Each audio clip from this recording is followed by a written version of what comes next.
Dahulu di Madinah, di Masjid Nabawi, ada segolongan orang yang tinggal di teras Masjid Nabawi yang disebut sebagai Ahlus Sufah. Mereka tidak punya tempat tinggal dan tidak memiliki pekerjaan tetap, tetapi semangat menuntut ilmu dan ibadah mereka adalah yang terbaik. Salah satu dari mereka itu bernama Julaibib. Rasulullah Shallallahu Alaihi Wasallam sangat menyukai Julaibib berdasarkan ketekunan dan kebaikannya. Julaibib sendiri adalah seorang berkulit hitam, bahkan lebih hitam dari Bilal bin Rabah. Kemudian perawakannya adalah pendek, dia tidak tinggi seperti orang-orang Arab. Nama aslinya pun hanya Julaibib tanpa bin. Hal itu tentu sangat aneh bagi orang-orang Arab saat itu yang selalu memakai bin setelah nama mereka, seperti Umar bin Khattab, Utsman bin Affan, atau Ali bin Abi Thalib. Julaibib, ya hanya Julaibib. Julaibib dikenal sebagai sahabat pemalu namun tekun dalam menuntut ilmu dan berislam. Suatu hari Rasulullah Shallallahu Alaihi Wasallam menemui Julaibib yang saat itu tengah duduk beribadah di Masjid Nabawi. Sebenarnya Julaibib tengah menahan rasa lapar karena pada hari itu ia belum mendapatkan apapun untuk dimakan. Rasulullah Shallallahu Alaihi Wasallam bertanya kepada Julaibib, "Wahai Julaibib, apakah kamu mau menikah?" Julaibib terdiam, tidak mampu menjawab pertanyaan Rasulullah. Wajar jika Julaibib terdiam, karena ia sama seperti pemuda-pemuda yang sepadan dengannya, dengan wajah yang pas-pasan dan kondisinya yang miskin. Siapakah yang sudi menikahkan putrinya dengan Julaibib? Rasulullah kemudian bertanya lagi kepada Julaibib, "Wahai Julaibib, apakah kamu mau menikah?" Julaibib kemudian menjawab, "Wahai Rasulullah, siapakah yang tidak ingin menikah dan hidup bahagia? Tetapi siapakah yang mau menikah denganku?" Julaibib menunduk malu. Rasulullah Shallallahu Alaihi Wasallam kemudian mengajak Julaibib menuju rumah salah seorang sahabat dari kalangan Ansor yang kaya raya. Sesampainya di sana, Rasulullah menyampaikan niatnya kepada sahabat tersebut. Beliau berkata, "Wahai sahabatku, aku ingin meminang putrimu." Mendengar perkataan Rasulullah, sahabat itu tanpa pikir panjang langsung menjawab, "Aku setuju wahai Rasulullah." Rasulullah kemudian melanjutkan, "Tapi untuk Julaibib." Sahabat itu langsung kebingungan. Wah, Julaibib, pikirnya, bisa turun kasta jika ia menikahkan putrinya dengan Julaibib. Sahabat itu berkata, "Wahai Rasulullah, aku tanyakan dulu kepada istriku tentang hal ini, apakah dia setuju atau tidak." Sahabat itu langsung ke belakang menemui istrinya. Sementara itu Julaibib serasa mau pingsan. Detak jantungnya seperti tabuhan drum perang. Keringat dingin mengucur dari seluruh tubuhnya. Sementara itu di belakang, sahabat tadi berdiskusi dengan istrinya. "Wahai istriku, Rasulullah datang untuk melamar putrimu," kata sang suami. Sang istri menjawab, "Terima saja, aku tidak keberatan." "Tapi bukan untuk beliau, melainkan untuk Julaibib," kata sang suami. Mendengar nama Julaibib, sang istri berubah wajah. "Apa? Untuk Julaibib? Bagaimana nanti kata orang jika kita menikahkan putri kita dengan Julaibib?" "Aku tidak setuju," kata istrinya. Tanpa disengaja, putri mereka mendengar apa yang mereka diskusikan. Kemudian putri itu menjawab, "Wahai bapak dan ibuku, apakah kalian hendak menolak perintah Rasulullah? Tidakkah kalian tahu Rasulullah tidak akan membawa sesuatu kecuali itu pasti yang terbaik? Terimalah lamaran Rasulullah. Demi Allah, aku menerima Julaibib sebagai suamiku," tegas sang putri.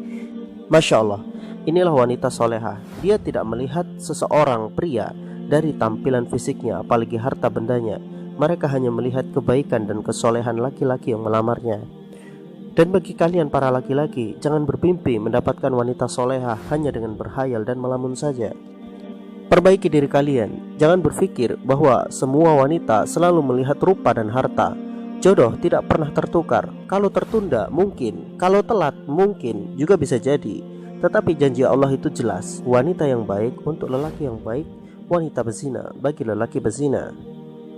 Sahabat tadi kemudian menemui Rasulullah dan Julaibib. Dengan wajah yang lebih tenang, beliau berkata, "Wahai Rasulullah, telah kami putuskan bahwa kami menerima lamaran Anda untuk Julaibib.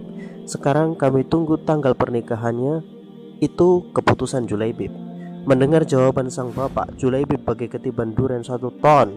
Laparnya langsung hilang. Ia seperti bermimpi antara percaya atau tidak. Maka menangislah Julaibib di pelukan Rasulullah SAW, manusia paling ia cintai di dunia ini. Setelah diputuskan tanggal dan hari pernikahan, maka Rasulullah dan Julaibib undur diri.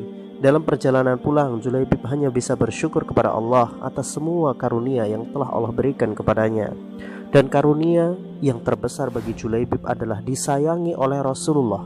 Tidak semua sahabat punya kesempatan untuk diberi perhatian spesial dari Rasulullah. Julaibib adalah salah satunya. Pada akhirnya pernikahan Julaibib tinggal seminggu lagi untuk dilaksanakan.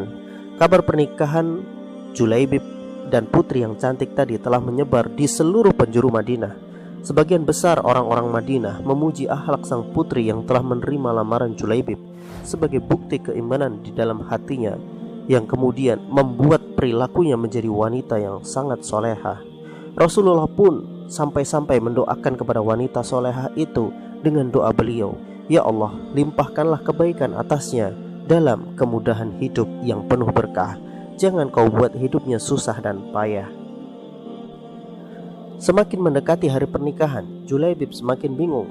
Ia telah berusaha keras untuk mengumpulkan uang, namun ternyata uang yang ia kumpulkan bahkan tidak cukup untuk makan dirinya sendiri selama 2 hari. Di sela-sela kebingungannya itu, Rasulullah SAW kembali datang membantu Julaibib. Rasulullah SAW menawarkan kepada para sahabat-sahabatnya untuk membantu permasalahan Julaibib.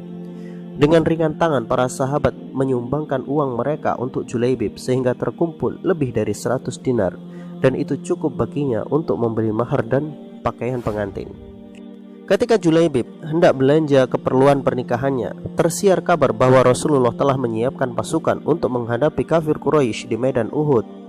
Mendengar kabar itu, Julaibib hatinya bergemuruh antara dua pilihan yang berat: membelanjakan uangnya untuk keperluan nikah atau berangkat bersama Rasulullah ke medan Uhud menjemput kemenangan sejati. Setelah berpikir dengan mantap, Julaibib memutuskan uang yang ia pegang saat ini ia gunakan untuk membeli seekor kuda perang dan sebilah pedang yang sangat tajam. Julaibib memutuskan untuk berangkat bersama Rasulullah menghadapi kafir Quraisy di medan Uhud.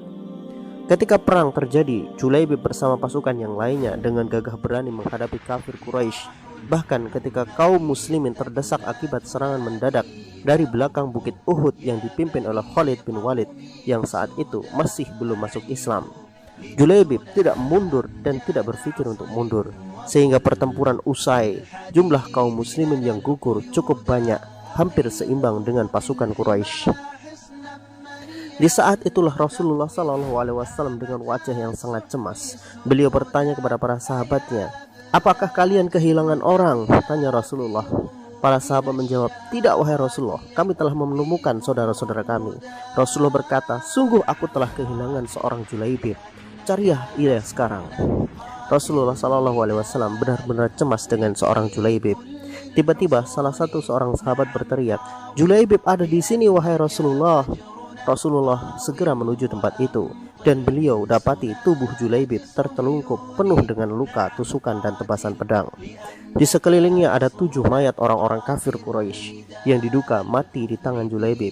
Rasulullah berkata, Julaibib membunuh 7 orang ini sendirian, dan ia juga terbunuh oleh mereka. Rasulullah mengangkat kepala Julaibib dan menyandarkannya di tangan beliau. Binar-binar mata Rasulullah menunjukkan bahwa beliau benar-benar sangat mengasihi Julaibib. Sampai-sampai Rasulullah berkata, "Aku ada di dalam hatinya dan dia ada di dalam hatiku," kata Rasulullah SAW. Dan beliau mengulangi kata-kata itu sampai 7 kali. Masya Allah, lihatlah seorang Julaibib, orang yang sangat biasa, bahkan tidak terkenal namanya, tetapi Rasulullah sangat peduli dengannya. Rasulullah tidak melihat rupa Julaibib, tidak pula melihat warna kulitnya. Di mata Rasulullah, kemuliaan seseorang ada pada hatinya. Pada perang Uhud itu, Rasulullah SAW kehilangan 2 orang yang sangat spesial di hati beliau, Hamzah pamannya sendiri, dan seorang yang datang dari tempat yang jauh, dialah Julaibib. Pasti Anda bertanya, bagaimana kabar calon istri Julaibib? Dikisahkan bahwa semua orang akhirnya memahami betapa spesialnya seorang Julaibib. Meskipun Julaibib tidak tampan dan tidak kaya, namun Rasulullah sangat mengistimewakannya. wanita yang menerima lamaran Julaibib adalah wanita paling beruntung di dunia dan di akhirat. Meskipun pada akhirnya ia tidak menikah dengan Julaibib, wanita itu akhirnya mendapatkan suami yang soleh dan hidupnya dipenuhi dengan keberkahan sesuai dengan doa Rasulullah SAW untuknya. Wallahu a'lam bishawab.